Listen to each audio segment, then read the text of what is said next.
जाहिर है इसके बाद फिर नतीजे और उसके आधार पर बनी सरकारें भी कटघरे में होती हैं। गौरतलब है कि हरियाणा के पानीपत जिले में ग्राम पंचायत बुआना लखूब में सन 2022 में हुए सरपंच के चुनाव के बाद जब नतीजों की घोषणा हुई, तभी इस पर विवाद उठा था।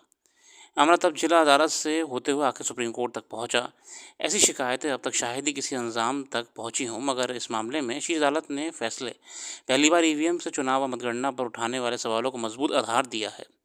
दरअसल इस मामले में अदालत में खुद ईवीएम मंगवाई और कर अपनी निगरानी में मतों की फिर से गिनती करवाई और पहले के नतीजे से अलग परिणाम घोषित किए।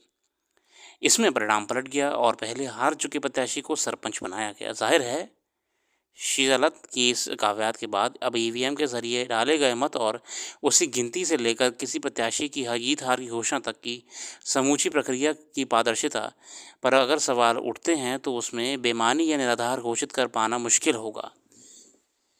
इस पर मामले से ये भी ज़ाहिर होता है कि किसी चुनाव की पूरी प्रक्रिया से जुड़े सभी दस्तावेजों को सुरक्षित रखना बेहद ज़रूरी है, ताकि विवाद की स्थिति में उनकी जांच हो और सारे संदेह दूर किए जाएं।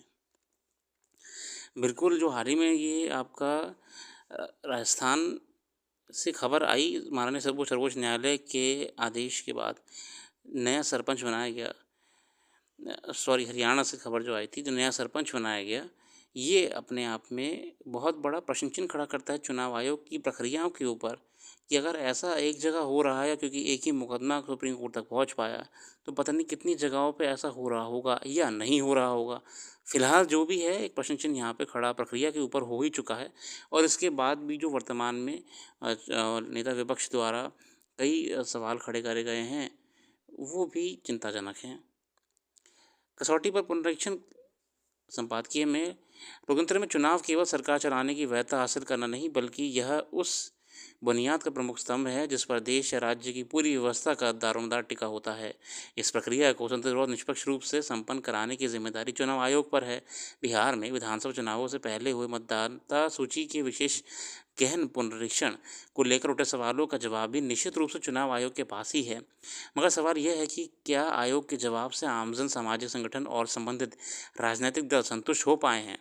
साफ है कि ऐसा नहीं हुआ और मामला सर्वोच्च न्यायालय तक पहुंच गया।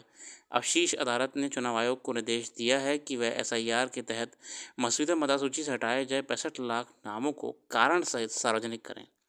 चुनाव आयोग का दावा है कि बिहार में मृत अस्थायी रूप से स्थानांतरित तथा कई स्थानों पर पंजीकृत मतदाताओं की सूची संबंधित राजनीतिक दलों के साथ पहले से साझा की जा रही है।